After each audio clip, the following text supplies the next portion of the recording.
أعوذ بالله من الشيطان الرجيم. بسم الله الرحمن الرحيم. ولما فصلت العير قال أبوهم إني لأجد ريح يوسف فلما دخلوا عليه قالوا يا أيها العزيز مسنا وأهلنا الضر وجئنا ببضاعة مزجاة فأوف لنا الكيل وتصدق علينا إن الله يجزي المتصدقين. جب یہ داخل ہوئے عزیز مصر پر، کہا انہوں نے یہ عزیز مسنا و اہلنا الضر، ہم پر اور ہمارے گھر والوں پر بہت سختی ہے، نقصان پہنچا ہے، ضرر پہنچا ہے، اور ہم ناقص پونجی لے کر آئے ہیں. فَأَوْفِ لَنَا الْكَيْلَ، ہم کو پورا بھر کر دیجئے اور ہم پر صدقہ کیجئے. إِنَّ اللَّهَ يَجْزِي الْمُتَصَدِّقِينَ، بے شک اللہ تعالیٰ صدقہ کرنے والے کو بدلہ دیتے ہیں.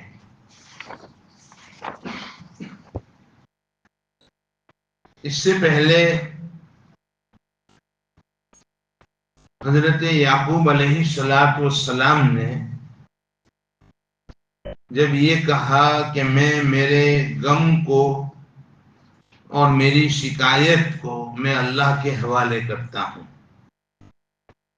اور میں وہ جانتا ہوں جو تم نہیں جانتے ہو. اب اللہ نے تھوڑی سی یہ علم دے کر بات کھول دی کہ یوسف اور بنیامین موجود ہیں. اس لیے کہا کہ تم نہیں جانتے ہو، میں جانتا ہوں. کہا یا بنی اذهبوا فتحسسوا من یوسف واخیہ، اے میرے بیٹو جاؤ اور یوسف اور اس کے بھائی کو تلاش کرو.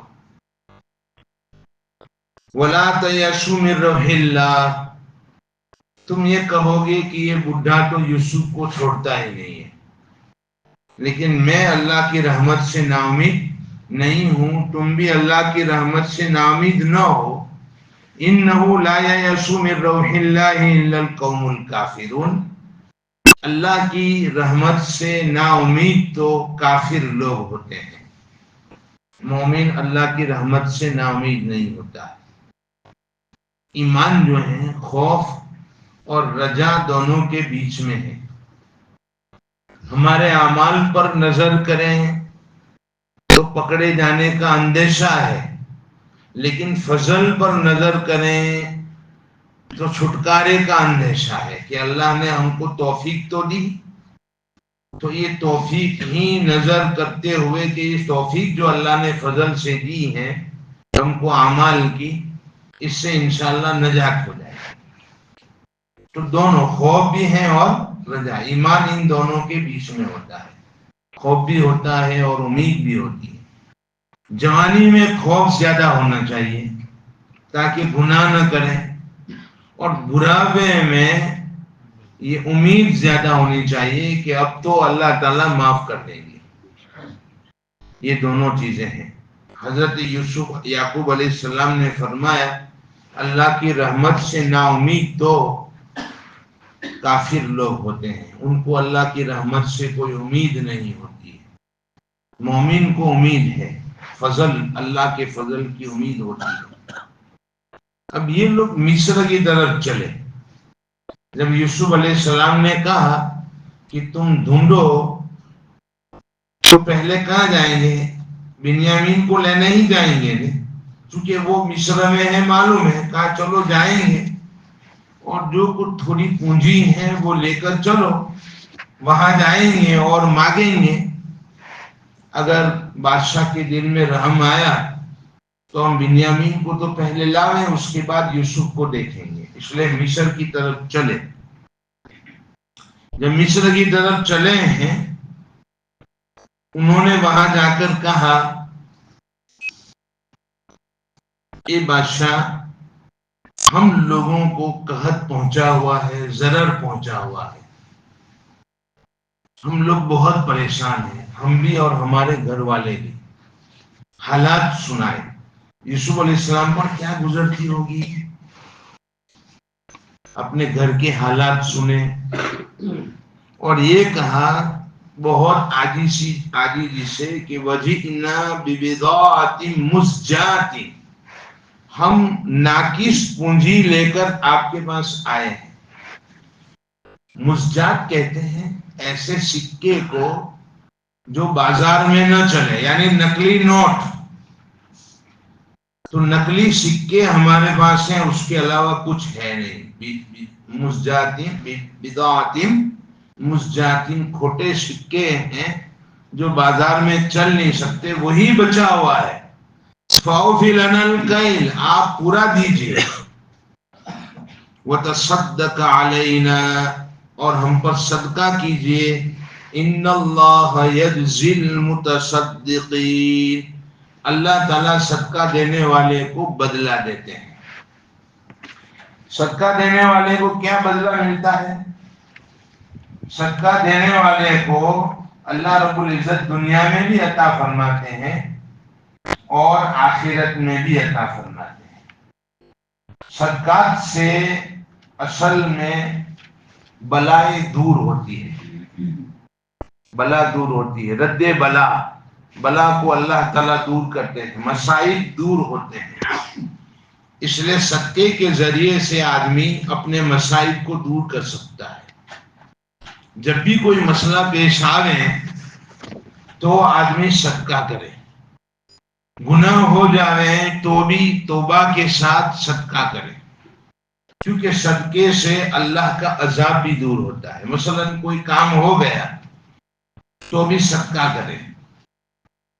جو نادانشتہ ہوا ہے، آپ صلی اللہ تعالی علیہ وسلم نے اس کا حکم فرمایا ہے۔ مثال کے طور پر حضرت عمر رضی اللہ تعالیٰ عنہ ایک مرتبہ نبی کریم صلی اللہ تعالی علیہ وسلم کی خدمت میں حاضر ہوئے اور کہا یا رسول اللہ، بیوی جو ہیں ان کو مردوں کی ضرورت نہیں ہے اور وہ حالت حیض میں تھی، اور میں نے تقاضا کیا تو اس نے کہا کہ میں حیض میں ہوں، میں سمجھا کہ بہانہ کرتی ہوگی، مردوں کی ضرورت نہیں ہے، تو میں نے اس کے ساتھ ہم بستری کر لی، حالانکہ وہ حیض میں تھی، اور یہ گناہ ہے، بہت بڑا گناہ۔ وَيَسْأَلُونَكَ عَنِ الْمَحِيضِ قُلْ هُوَ أَذًى فَاعْتَزِلُوا النِّسَاءَ فِي الْمَحِيضِ، اس پیریڈ میں آدمی جدا رہے۔ اب یہ لوگ یہ سکھاتے ہیں کالجوں میں کہ یہ پیریڈ سیف ہے، اس لیے اس میں وطی کر سکتے ہیں، ہم بستری کر سکتے ہیں، ایسا سکھاتے ہیں، جو اسلام کے خلاف حرام ہے۔ تو یہ فعل ہو گیا تو آپ صلی اللہ تعالی علیہ وسلم نے کیا فرمایا؟ صدقہ کرو اور توبہ کرو۔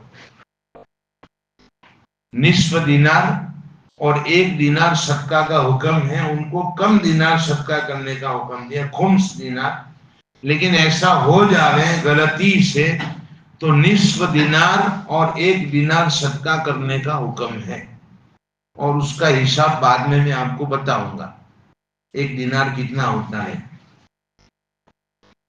تو بہرحال یہاں صدقے کے ذریعے سے بلائیں دور ہوتی ہے، مصیبتیں دور ہوتی ہے۔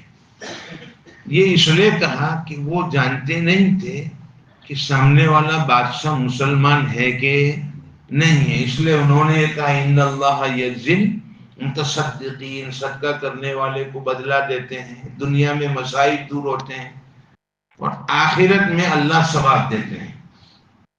حدیث میں آتا ہے یمحق اللہ الربا، ارے قرآن میں ہے یمحق اللہ الربا ویربی الصدقات، سود کو مٹاتے ہیں اللہ، یعنی سود کے ذریعے سے مال کم ہوتا ہے اور صدقہ کے ذریعے سے مال بڑھتا ہے۔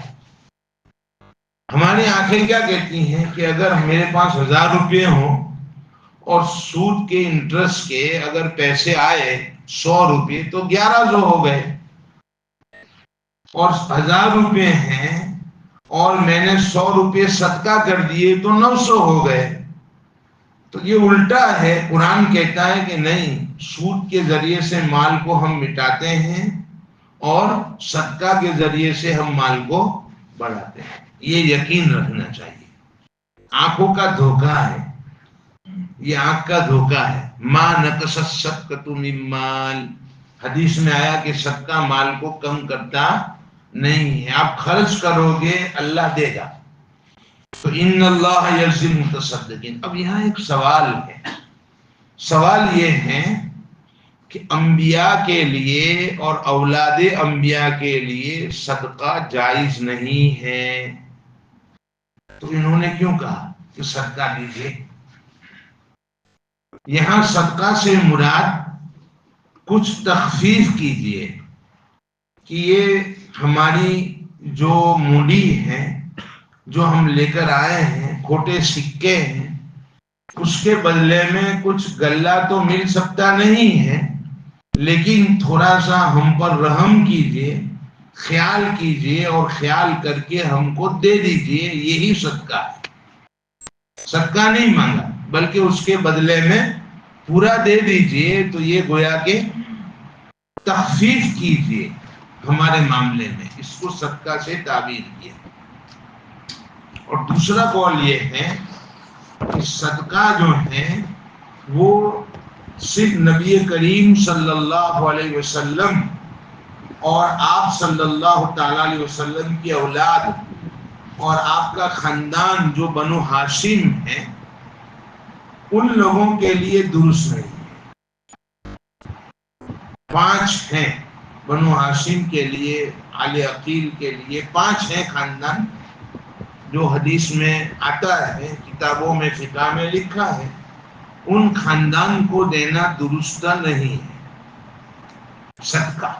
یعنی نبی کریم صلی اللہ تعالی علیہ وسلم صدقے کا مال نہیں کھا سکتے، آپ کی اولاد نہیں کھا سکتے۔ ایک مرتبہ بیت المال کے ایک کونے میں ایک کھجور پڑی ہوئی تھی اور حضرت حسن نے اس کو لے کر منہ میں ڈال دیا، تو آپ دوڑے اور اس کو نکال کر کہا کہ بیٹا ہمارے لیے، حالانکہ چھوٹے تھے، ہمارے لیے صدقہ جائز نہیں ہے، یہ صدقہ کی کھجور ہے۔ دیکھو کتنا اہتمام کیا کہ نہ حرام مال پیٹ میں جانے سے بچے کو بچا لیا۔ آیا سمجھ؟ آج کل ہم لوگ بازار میں جا کر کھانا کھاتے ہیں اور بازار کی چیزوں کو استعمال کرتے ہیں، حالانکہ وہ حلال و حرام کا خیال کرتے نہیں ہیں، اور بچوں کو کھلاتے ہیں، اس سے پھر علم کے حاصل کرنے میں تکلیف ہوتی ہے، حفظ میں تکلیف ہوتی ہے۔ اس لیے ایسے مالوں سے بچنا چاہیے، بازار کی چیزوں سے بچنا چاہیے، گھر میں بنا کر کھلاویں۔ بہرحال حضرت نبی کریم صلی اللہ تعالی علیہ وسلم کے لیے منع ہے، دوسروں کے لیے منع نہیں ہے، یہ حضرت مجاہد کا قول ہے۔ بعض فرماتے ہیں کہ تمام انبیاء کے لیے صدقہ منع ہے، لیکن یہاں تخفیف کا معنی ہے، صدقہ کا مطلب نہیں ہے، تخفیف کیجیے، اس کو صدقہ سے تعبیر کی۔ اس موقع پر تفسیر میں لکھا ہے کہ حضرت یعقوب علیہ السلام نے ایک خط بھی لکھا تھا عزیز مصر کے نام، یعنی یوسف علیہ السلام کے نام، ان کو معلوم نہیں تھا، لیکن عزیز مصر کے نام ایک خط لکھا تھا، اور اس میں کیا بات لکھی تھی وہ یہ ہے کہ من جانب یعقوب صفی اللہ، ان کا لقب صفی اللہ، ابن اسحاق ذبیح اللہ، ابن ابراہیم خلیل اللہ، بخدمت عزیز مصر اما بعد۔ ہم پورا خاندان بلاؤں اور آزمائشوں میں معروف ہیں۔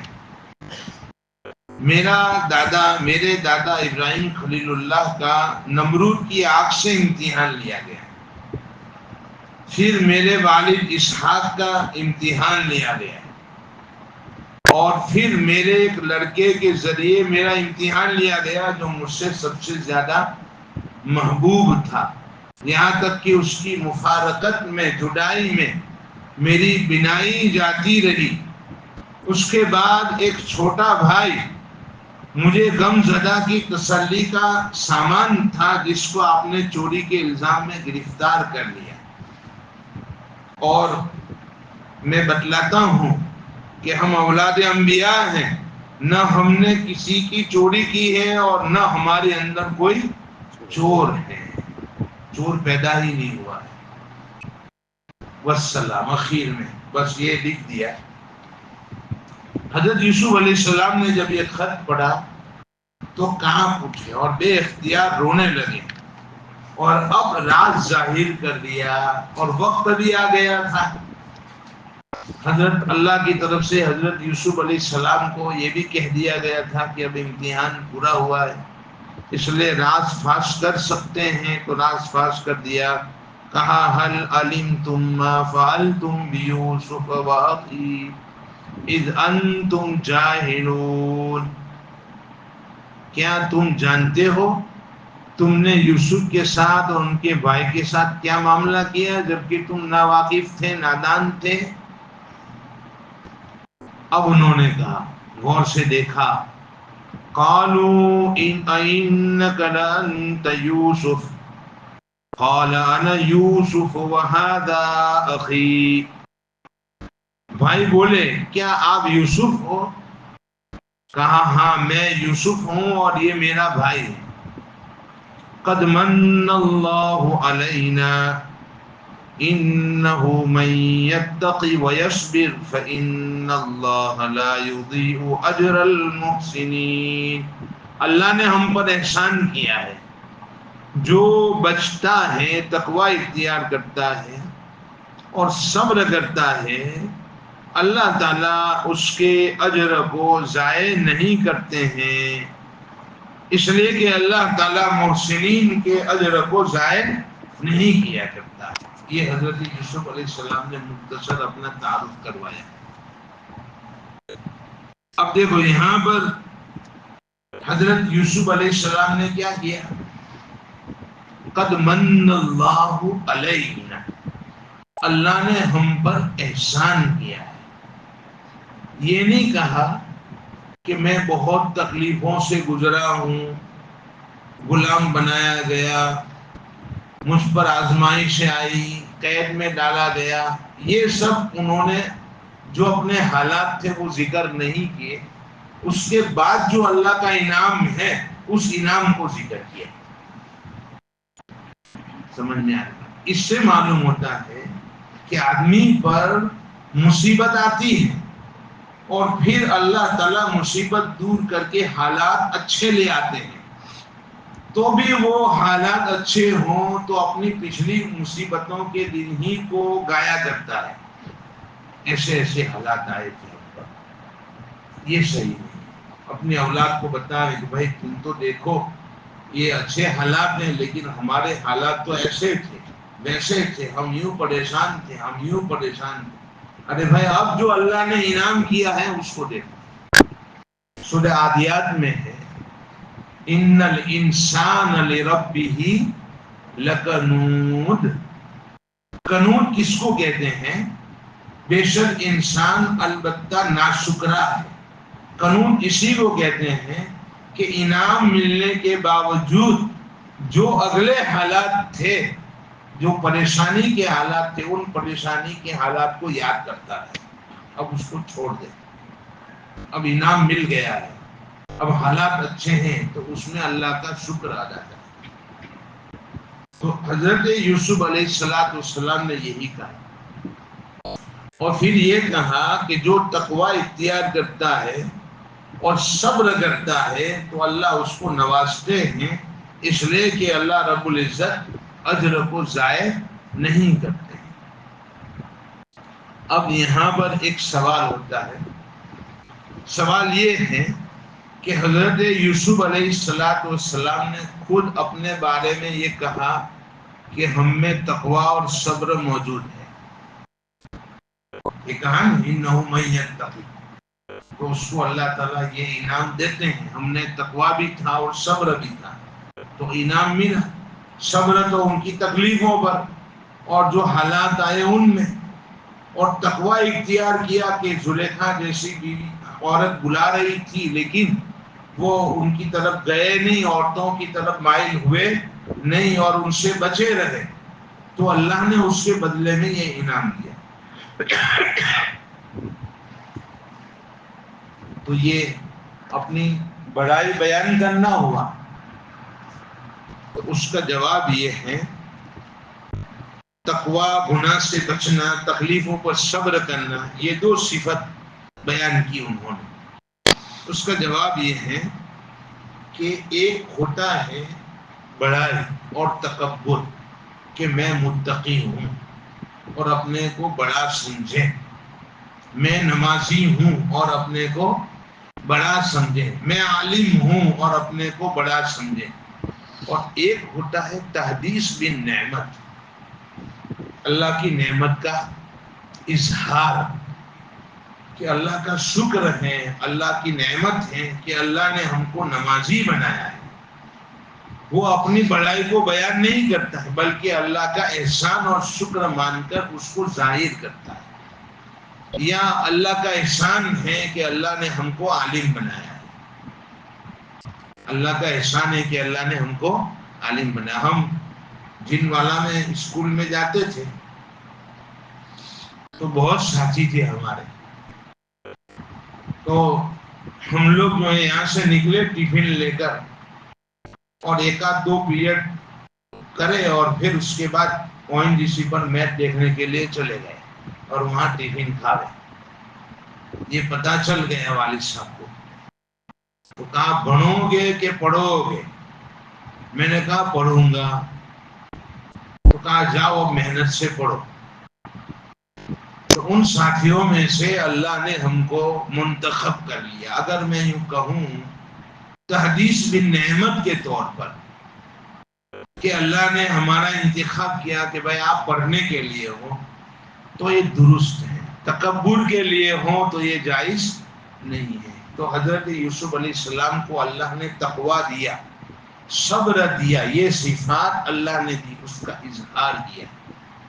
تو یہ کوئی بری چیز نہیں ہے. یہ دو چیزیں ہیں کہ گناہوں سے بچنا آ جاوے اور تکلیفوں پر ثابت قدم رہنا آ جاوے تو ہر مصیبتیں دور ہو جاتی ہیں. قرآن میں آیا ہے ایک جگہ کے اوپر وَإِن تَصْبِرُوا وَتَتَّقُوا لَا يَضُرُّكُمْ كَيْدُهُمْ شَيْئًا. اگر تم صبر کرو اور تقوی اختیار کرو تو انسان کا جو مکر و فریب ہے تم کو کوئی نقصان نہیں دے گا. دو چیزیں ہیں، پھر انسان جو بھی کرتا رہے اگر آپ میں دو چیزیں ہیں صبر اور تقوی تو اس کا مکر و فریب کوئی نقصان نہیں دے گا. اب آگے کیا ہوتا ہے انشاءاللہ کل دیکھیں گے. آج اتنا ہی کافی ہے. اللہ تعالی ہم تمام کو صبر اور تقوی کی دولت سے مالا مال فرمائے. سبحان اللہ و بحمدہ، سبحانک اللہم و بحمدک، ونشہد ان لا الہ الا انت